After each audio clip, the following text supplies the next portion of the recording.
हाँ जी बच्चा party all set. मैं विपिन एक बार फिर आपके सामने आज लेकर आया हूँ lecture number 67 on smart read book app. As always आज के इस लेक्चर में मैं डिस्कस करने वाला हूँ स्मार्ट रीड ड्रिल नंबर 67 में जो पैसेज हमने आपके लिए पिक किया है उसके important complex difficult words, phrases, idioms या फिर फ्रेजल वर्ब्स को। चलिए डिस्कस करते हैं आज के पहले वर्ड को जो कि है राइफ। रेफरेंस क्या लिखा है राइफ का? Speculation is rife about the compulsions of coalition politics and the possibility of it triggering change on the economic policy front. Speculation यानी आप आगे की किसी संभावना की बात कर रहे हैं। Compulsion हमें पता है दबाव के लिए हम यूज़ करते हैं। Coalition हम डिस्कस कर चुके हैं किसी प्रीवियस लेक्चर में।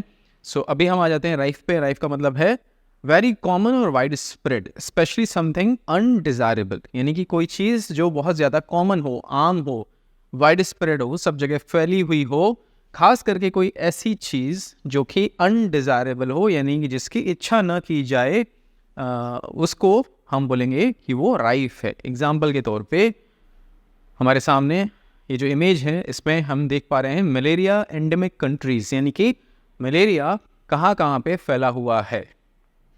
हम बोल सकते हैं कि जो मैप है वर्ल्ड मैप, उसमें जो कंट्रीज़ रेड कलर से आपको दिख रही हैं, these countries basically are rife with malaria endemic. अब यहाँ पे एक और वर्ड मिल गया हमें, एंडेमिक। एक वर्ड होता है एंडेमिक और एक होता है पेंडेमिक। आपने कोविड के टाइम पे बहुत सुना होगा पेंडेमिक। क्या डिफरेंस होता है? एंडेमिक बेसिकली वो डिजीज़ होती हैं जो पर्टिकुलर एरियाज़ में, पर्टिकुलर कंट्रीज़ में हमें साल दर साल देखने को मिलती हैं। जैसे मलेरिया हमें इंडिया में हर बरसात के बाद देखने को मिलता है। मलेरिया हो गया, डेंगू हो गया, और इस तरीके की और जो मच्छरों से रिलेटेड बीमारियां होती हैं वो हमारे देश में देखने को मिलती हैं। अब ये जो आप देख रहे हैं पूरा जो मैप है वर्ल्ड मैप, इसमें अफ्रीकन कंट्रीज़ पूरी तरीके से मलेरिया से ग्रस्त हैं। फिर इंडिया हो गया, चाइना हो गया, यानी एशियन कंट्रीज़ भी ग्रस्त हैं।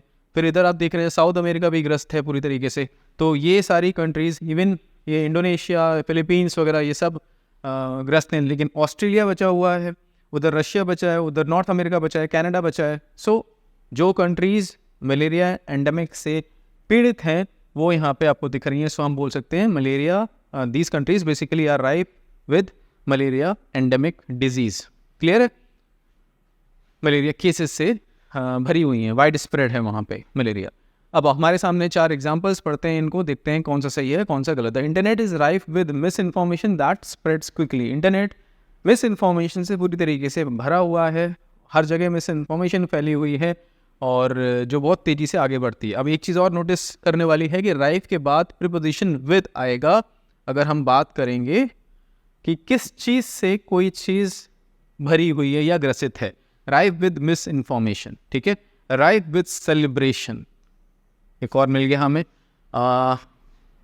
हाँ, अभी मैं डिस्कस करता हूँ बाकी एग्जांपल्स। अभी पढ़ते हैं पहला sentence. The internet is rife with, ये बिल्कुल सही है, इसको हम कर देते हैं करेक्ट।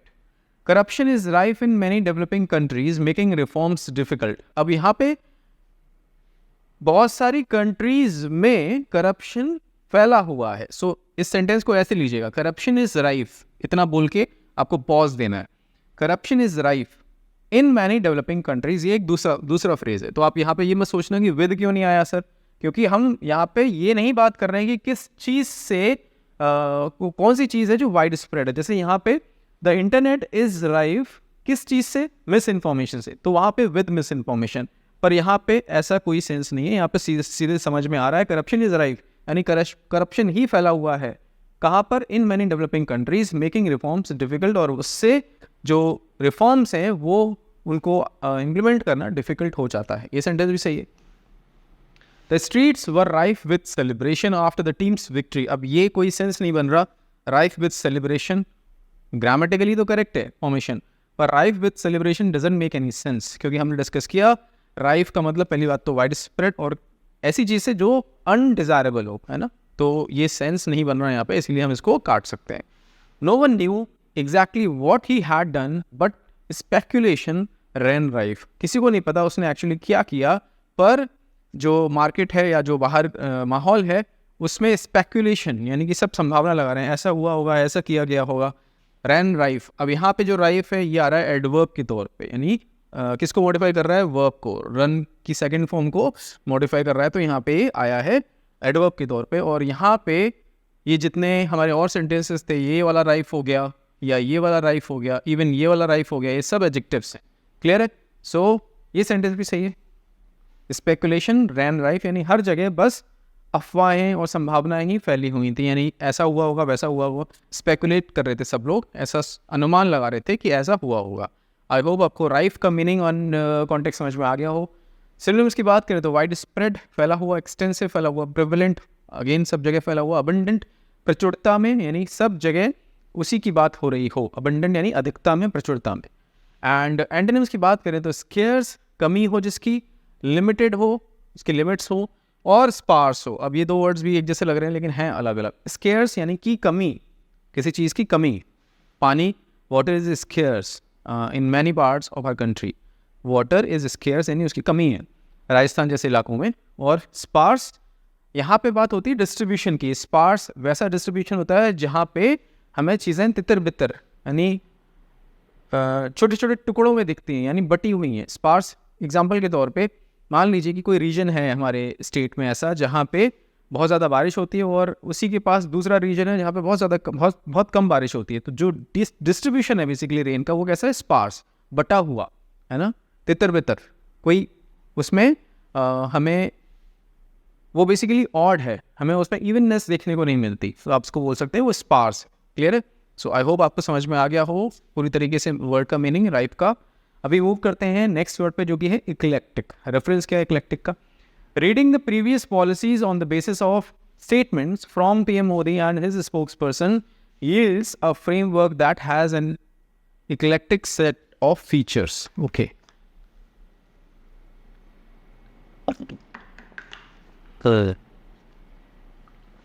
यहाँ पे एक वर्ड और आया यील्ड। यील्ड का जो यहाँ मीनिंग है वो है प्रोवाइड करना। इक्लेक्टिक का मीनिंग देखते हैं। डिराइविंग आइडियाज, स्टाइल और taste from a broad and diverse range of sources, यानी कि आप जो आइडियाज़ या स्टाइल ऑफ या फिर टेस्ट ले रहे हैं या उसकी बात कर रहे हैं, वो आपने कई सारे सोर्सेस से लिए हैं, यानी एक ही जगह से नहीं, आप हर जगह से कुछ अच्छी अच्छी चीज़ें इकट्ठी कर रहे हैं। यानी आपका जो बेसिकली आपका जो टेस्ट है वो कैसा है, डाइवर्स है, वो कैसा इक्लेक्टिक है ना, चाहे वो किसी भी कॉन्टेक्स्ट में हो। इसको समझते हैं इमेज के साथ। अब मान लेते हैं कि आपको म्यूज़िक पसंद है, और आप किस तरीके का म्यूज़िक पसंद करते हैं। अब ये आपके घर में कोई रैक है जहाँ पे आप सीडीज़ रखते हैं, थोड़ा सा पुराने दौर की बात कर रहा हूँ मैं, अभी तो सीडीज़ की कोई ज़रूरत नहीं पड़ती। सो बॉलीवुड सॉन्ग्स भी हैं आपके रैक में, गज़ल्स भी हैं आपकी रैक में, और फिर आपके आई बिलीव ये कोई संत महात्मा है, यानी कि आप रिलीजियस सॉन्ग्स भी पसंद करते हैं। फिर थोड़ा सा एब्स्ट्रैक्ट ये मुझे दिख रहे हैं, ये भी बॉलीवुड लिखा हुआ है, हैप सॉन्ग्स, पॉप सॉन्ग्स, बहज़त क्या होता है, जैज़ एक म्यूज़िक होता है। सो आप बेसिकली जो इस पिक्चर का जो डिपिक्शन है वो ये है कि आप हर तरीके का म्यूज़िक पसंद करते हैं, यानी कि आपका जो टेस्ट है वो असॉर्टेड है, वो कैसा है, इक्लेक्टिक है, डाइवर्स है ना। और एग्जांपल्स है बढ़ते हैं। The artist has an eclectic taste drawing inspiration from various cultures. अब कोई आर्टिस्ट हैं, उनका जो टेस्ट है वो इक्लेक्टिक है, वो हर कल्चर से इंस्पिरेशन डिराइव करते हैं, ड्रॉ करते हैं और फिर अपनी आर्ट क्रिएट करते हैं। बिल्कुल सही है। The company had an eclectic performance with profit soaring this quarter. अब यहाँ पे कोई सेंस नहीं बन रहा, कंपनी के प्रॉफिट्स के सेंस में इक्लेक्टिक का use doesn't make any sense, sentence गलत है। The album features an eclectic collection of music from different genres. अभी हमने पिक्चर में डिस्कशन किया, वही यहाँ पे आपको देखने को मिल रहा है, सेंटेंस सही है। She has an eclectic group of friends each with unique backgrounds. बिल्कुल सही है। उसका जो फ्रेंड्स का ग्रुप है वो बड़ा इक्लेक्टिक है, क्योंकि उसमें हर एक अलग बैकग्राउंड से कोई ना कोई दोस्त है उनका। सो ये सेंटेंस भी बिल्कुल सही है। विविध, हिंदी में बोलते हैं विविध, ठीक है।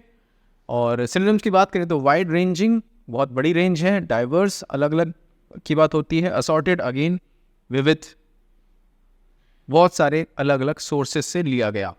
एंटोनिम्स की बात करें तो नैरो यानी सकरा, यानी एक ही जगह का। उसकी बात करें यूनिफॉर्म, अगेन जो यूनिफॉर्म होती है वो एक होती है, हाँ, उसमें डाइवर्सिटी नहीं होती कि आपने आज कुछ और पहन लिया, कुछ और पहन लिया अगले दिन। यूनिफॉर्म में कपड़ों के कॉन्टेक्स्ट में बात कर रहा हूँ। स्कूल की जो यूनिफॉर्म होती है वो सिर्फ एक होती है, एक ही पैटर्न में बनी होती है, वही आपको रोज़ पहनना पड़ता है। तो यूनिफॉर्म का मतलब हुआ एक जैसा, ठीक है। वहाँ पे आप बोल सकते हैं कि वो इक्लेक्टिक का एंटोनिम है। हमारा नेक्स्ट वर्ड है अब वोफुली। रेफरेंस पढ़ते हैं। Targeting areas ranging from employment generation to housing and nutrition have been capped at woefully inadequate levels. Okay, inadequate का मतलब अपर्याप्त, यानी जो पूरे ना हो, पूर्ति ना हो जिससे, इनएडिक्वेट, अपर्याप्त। वोफुली में हमारे सामने वर्ड है प्रीफिक्स के तौर पे वो का मतलब होता है दुख, यानी कि सॉरो। वोफुली यानी उसके मैनर में, उस तरीके से। एग्जाम्पल के तौर पे मीनिंग में भी लिखा हुआ है, in a manner that causes great distress और sorrow.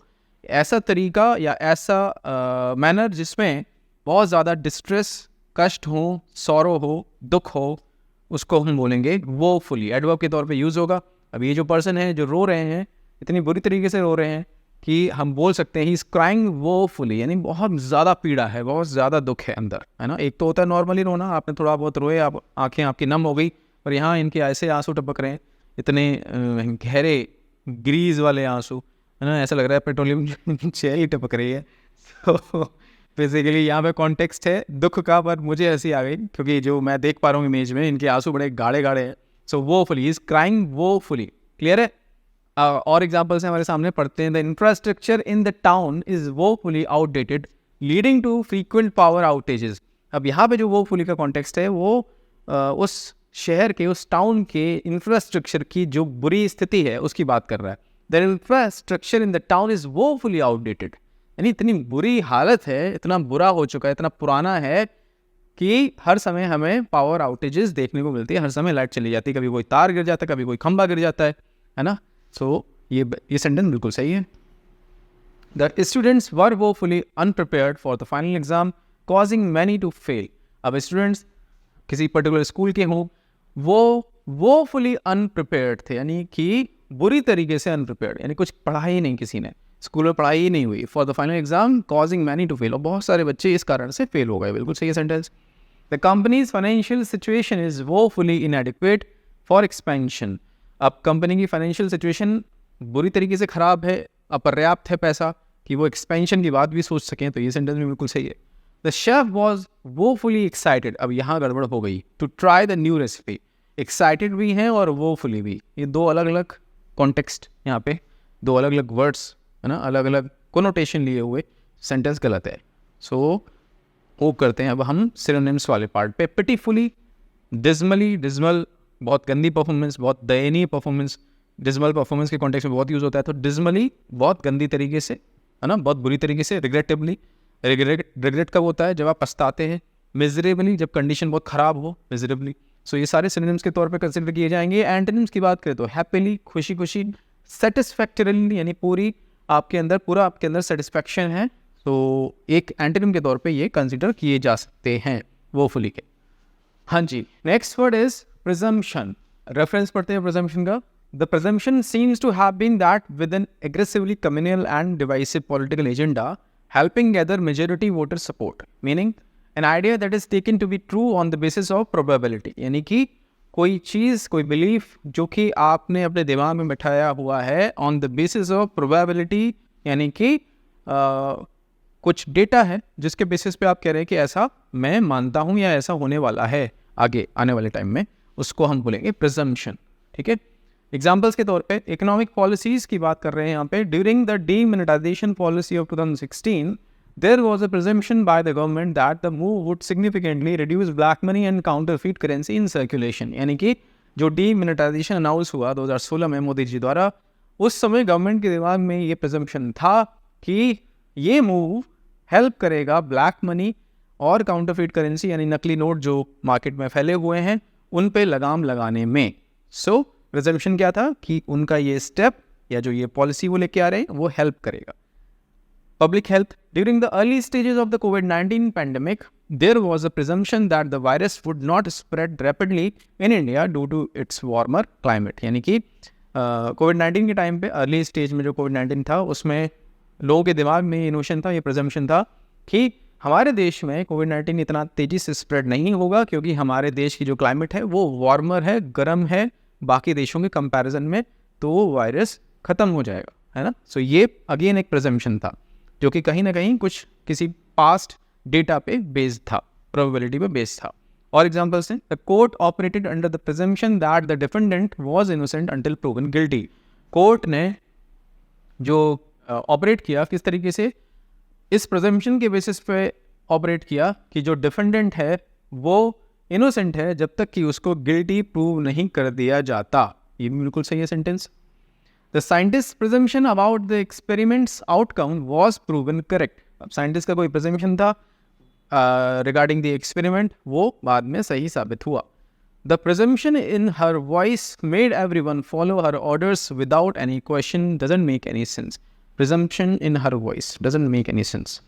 The presumption that all members would attend the meeting was incorrect. Presumption था कि सारे members meeting attend करेंगे, ये गलत था, incorrect था, sentence सही है, ठीक है। चलिए मूव करते हैं हम synonyms and antonyms वाले पार्ट पे। assumption, हाँ जी, अब यहाँ पे एक चीज़ नोटिस करने वाली ये है, दोनों words more or less same है, presumption भी और assumption भी, पर जो डिफरेंस है वो nuanced है, बारीक है, सटल है। क्या डिफरेंस है? प्रिजम्पशन में हमने पढ़ा कि जो आइडिया होता है, जो बिलीफ होता है, वो किस पे बेस्ड होता है? प्रोबेबिलिटी, यानी कहीं ना कहीं कुछ डेटा होता है। बट अजम्पशन के केस में जो बिलीफ है वो पूरा गेस पे बेस्ड होता है, यानी कि आप बस अनुमान लगा रहे हैं, आप अपने मन से कुछ बोल रहे हैं। फॉर एग्जाम्पल, आप प्रिजम्पशन लगाते हैं कि इस साल IBPS क्लर्क प्री की कट ऑफ इतनी जाएगी, और आपसे जब कोई पूछे तो आप बोलेंगे कि पिछले 3 साल से ये ट्रेंड रहा है, तो वहाँ कहीं ना कहीं कुछ डेटा है आपके दिमाग में। पर अजम्पशन के केस में आप बोल सकते हैं कि यार पिछले साल मेरा इस साल सेंटर वहीं पड़ेगा जो पिछले साल पड़ा था। तो ये क्या है? पूरी तरीके से अजम्पशन पे बेस्ड है, यानी कि आप बस अपने दिमाग में कोई अनुमान लगा रहे हैं। आपके फ्रेंड ने पूछा किस बेसिस पे बोल रहे हो, तो आप बोलते हैं मेरा मन कह रहा है, मेरे दिमाग में इंट्यूशन आ रहा है। सो ये क्या है? अजम्पशन, प्योरली अजम्पशन, ठीक है। और दूसरी तरफ जहाँ कुछ डेटा है, जहाँ प्रोबेबिलिटी लगाई आपने, वहाँ पे हम बोलेंगे प्रिजम्पशन, ठीक है।